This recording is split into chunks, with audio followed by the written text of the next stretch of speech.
All right. I'm coming out the gate strong on this That's one. right. Is it a bird? Is it a plane?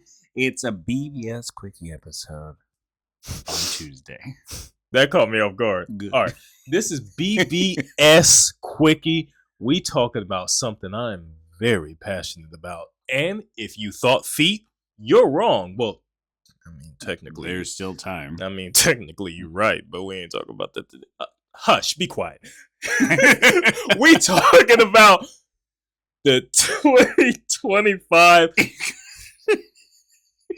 I can't. The 2025 Superman movie. We're talking about that. God damn, that movie was so fucking good. James Gunn's Superman. Now, hear me out. There have been a lot of actors who have donned the tights who have played Superman. Henry Cavill. I forgot the actor from the CW show. Christopher Reeves. Brandon Roth. All of them played Superman. Tom Welling from Smallville, the TV show.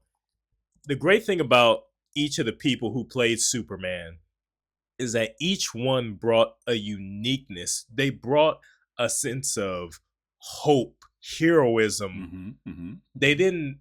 Christopher Reeve was the first to play Superman. He was Superman to the world. And the great thing about the actors is they didn't just copy what Christopher Reeves did. They took that as a blueprint and made it their own. That's why each actor of Superman I admire, because they each brought something to it to make them be like, okay, that's their version. That's a great ass version. And Brandon Cornsweet? Cornsweet? Yeah, Cornsweet. Yeah, Brandon Cornsweet, the new Superman. David Cornsweet. Why the fuck? Oh, I was thinking of Brandon Roth. Yeah. I do love him as Superman. But David Cornsweet, his Superman, what he did in that movie really gave off that energy of heroism, Boy Scout, hope. It just gave off that movie of, hey, I'm just trying to do good. Like you can see, like, how do I say this? Through the movie, even when he was being interviewed by Lois, he was just like, hey, you see it as me doing something wrong, me breaking all these rules. But he was just like, I'm just trying to be good and do the right thing. It was just a good, hopeful ass movie. And David Cornsweet really did a fantastic ass job being Superman. I'll give credit for that for sure. David Cornsweet did great as Superman. Yeah. Probably one of my favorites.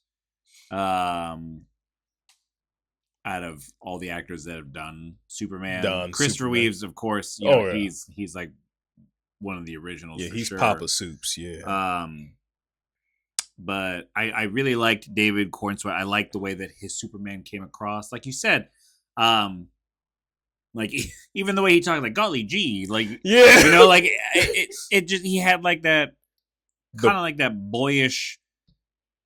The classic Boy Scout Superman. Yeah, that classic Boy Scout, like boyish, just like, you know, things are good. Like people are good. Like people were saving, needing to save and stuff like that.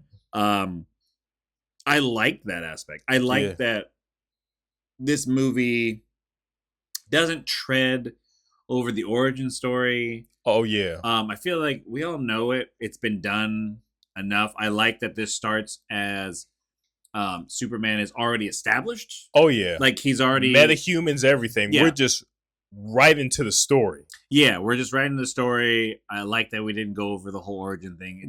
We all know it. It's been done enough. And I like that about James Gunn, because he even said that in the interview. Just like, we don't need to see Batman's parents die or Spider-Man get bit. He said it's so much more better to just be like, hey, these characters are established. Yeah. We're hopping into their lives right now. Yeah, because his origin stories have been done so many times. We all know it. We already know it. So just let it be. So I really enjoyed him as Superman. Nicholas Hoult. I always liked Nicholas Hoult. I'm going to talk about him as Lex Luthor in a minute. Yeah, we're going to talk about him. Nathan Fillion is Guy Gardner. Is anything again? The cast was great with David Cornsweet, Nicholas Hoult, Rachel Brosnan, I believe is how you say her last name. Who played Lois Lane? She played a tremendous Lois. Yeah. She was a good Lois Lane. I did like her as Lois. And again, I think I liked that. We're already established, so she knows that he's Superman. Their relationship's a thing. Like, it's already established. We don't have to build up to that. Like, oh, she doesn't know who he is, type of thing. You know, I like how they address how like the glasses are like how you like you don't like the glasses like warp your perception of what he looks like so that you can't see. And that was I believe what I heard, if I remember, that was like an old school thing that they did way back. They said, oh, you know, his hypno glasses. Yeah, hypno glasses. Yeah, that's what it was. Yeah. And I'm glad they brought that back, or like a little Easter egg to that. I said, oh, shit, I completely forgot about that. Yeah, I did like that. That was fun. Can we talk about fucking Mr. Terrific? Mr. Terrific was the showstopper. Yeah. Yeah, like, he was funny. I enjoyed his character. The way he's introduced out of the three, the Justice Gang. Yeah, the Justice Gang. I felt like out of the three, like it was more focused. I thought it was going to be more focused on Nathan Fillion's Green Lantern. More, but I like that Mr. Fantastic was pushed a little bit more to the forefront with the story and everything like that. I really enjoyed his character. And especially, people don't put enough respect on Mr. Terrific name. Mm-hmm. And they did after seeing this movie, because he got shit done. Yeah. Because he's the smartest person in the room. He's fucking Mr. Terrific. Yeah. Like when that guy's like, oh, I can help you. He's like, I don't need your help. Yeah, like, I goddamn Mr. Terrific. Fucking palms him motherfucker. Yeah. This is a PG-13 movie. They don't say that. He didn't say motherfucker. But yeah, it was implied. It was implied with the palm. Yeah. So let's go to this hater man Lex Luthor. Oh, can we talk about Lex? Yeah. Do you want to go first? No, I'll let you go first. You got a lot to say about Pick Me Lex Luthor here. Yo.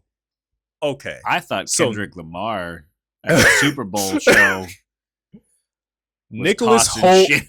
Nicholas Hoult's an amazing actor. Great actor. Great, amazing. And his portrayal as Lex Luthor, we really got the classic Lex that fucking hated Superman.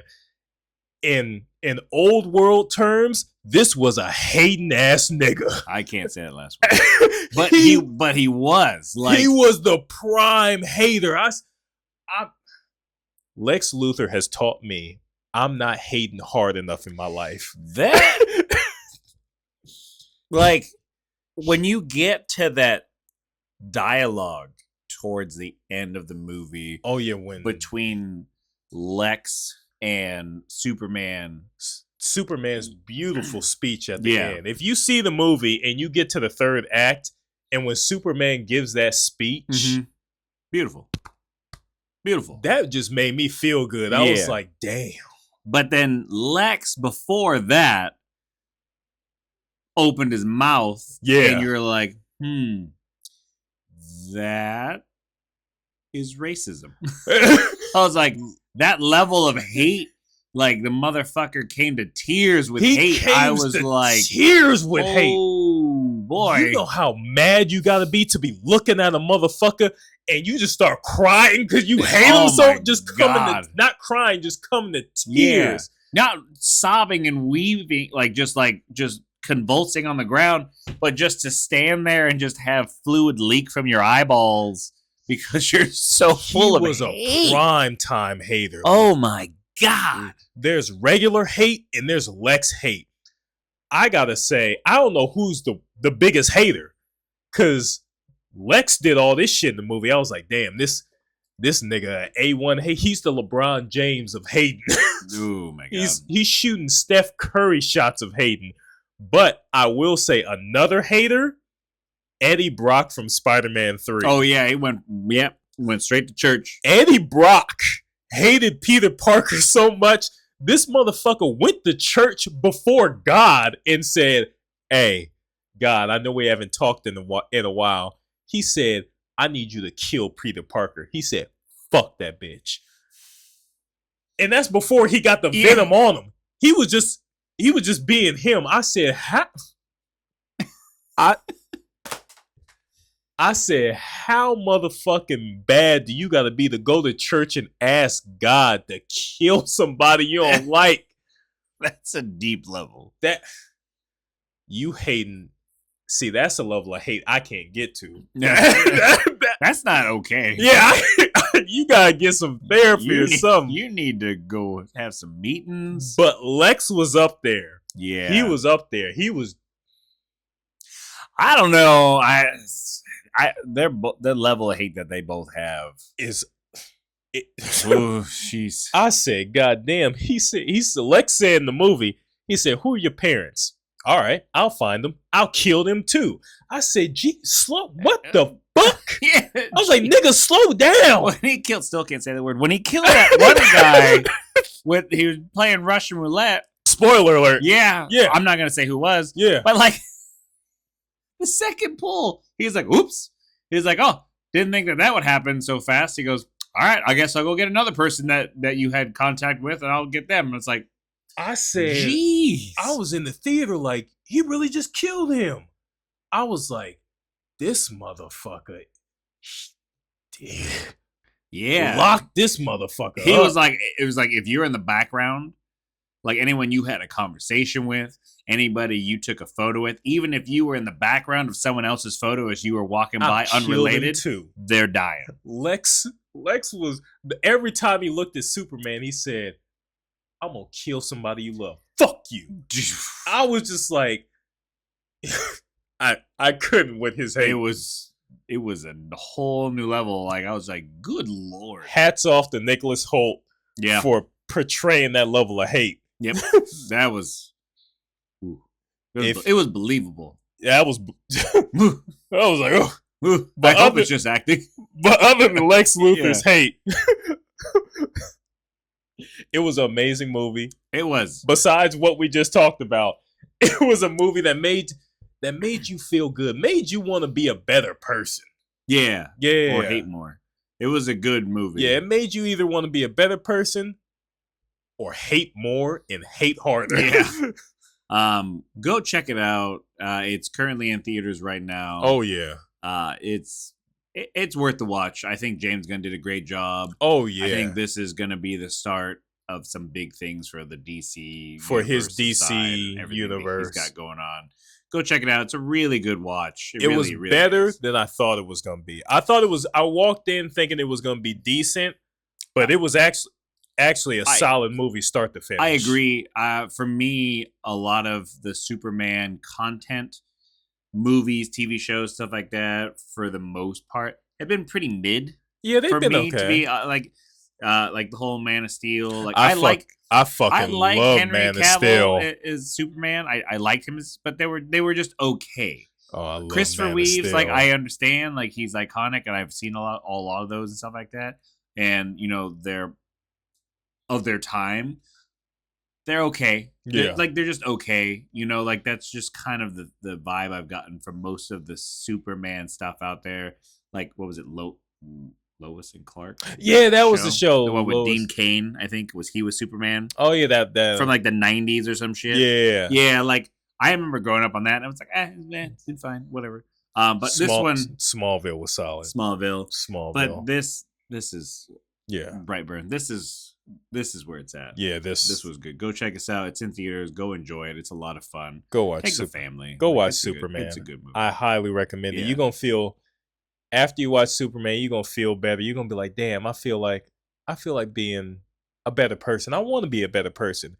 Now, if you come out the theater with hate in your heart, like Lex Luthor, that's your personal business. Yeah, that's your personal business. Because that nigga was hate. Yeah, keep that to yourself because I also can't say that word. Just keep that shit to yourself. Like, god damn. But that's our movie talk about Superman 2025 Yep. and hating ass Lex Luthor. That's right. With your host, Freaky Fist and Fernando. Uh-huh. And Lick'em Larry. Who's who? I don't know. You know I what? don't fucking know. You know what? I'll Nobody be knows. Lick'em Larry today. Nobody knows. Oh, they gonna know now. I'll be Lick'em Larry today. No, that's fine, sure. Don't quote me on that. If you see me in person, don't ask me about Lick'em Larry. I guess maybe it's because your bracelets might get stuck if you put it in there. You go too far. But we're done here. Smooches.